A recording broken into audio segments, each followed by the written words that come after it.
For today's video mga kaparsa ay may gagawin tayong tutorial ng bago. Computer, naka-automatic shutdown. Ito.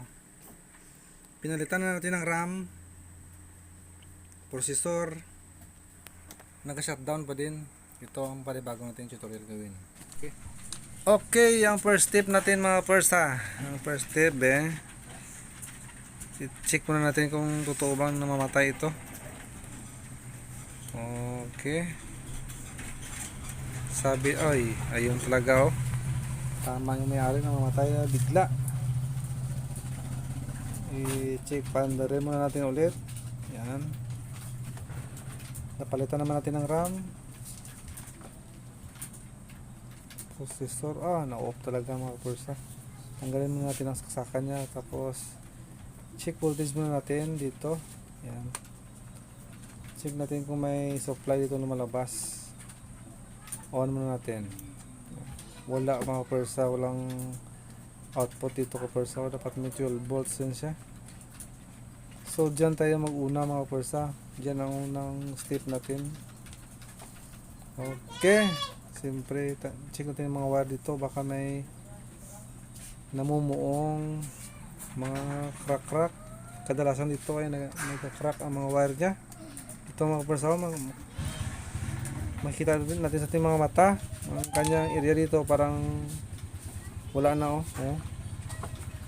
ay okay, may problema ang wire nya dito kapersa. Itong ilaw na ito dito, ang supply na 12 volts nya. Okay,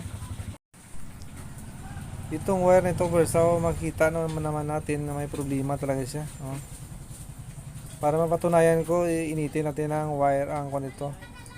Ito soldering. Tingnan nyo. Napupunit ang kanyang mga copper wire.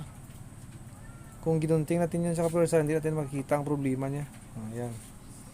Plano ko putulin ng gunting, pero mas initin na lang natin ng soldering iron para ma-check natin ang problema ng wire nya. Ayan, okay.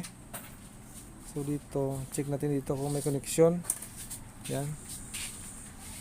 Kadalasan dito na area nag-lost contact, ang ganyan, nagpatay-patay ang computer natin mga kapursa. Idugtong na lang natin ito.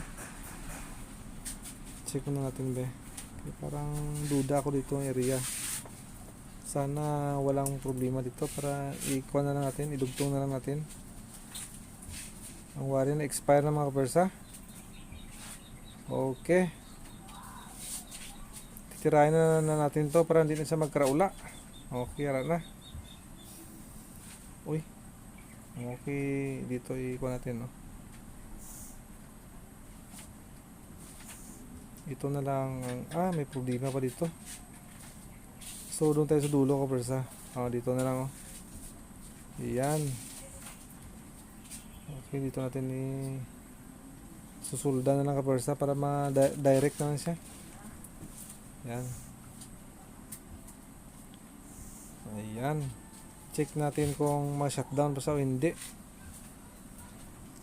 Tama ba ang ating hula? I-try. Okay. Testing.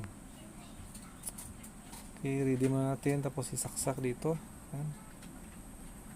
I-on natin dito sa switch nya. I-dikit natin ang switch nya. Okay, on. Ayan continue ang kanyang blower. Ayan. Okay. Makikita naman natin na wala na siya nag-off, di ba? Check natin ang kanyang voltahe dito. Meron ng voltahe kapersa. Meron na kapersa pumapasok. Ayan meron Thank you for watching.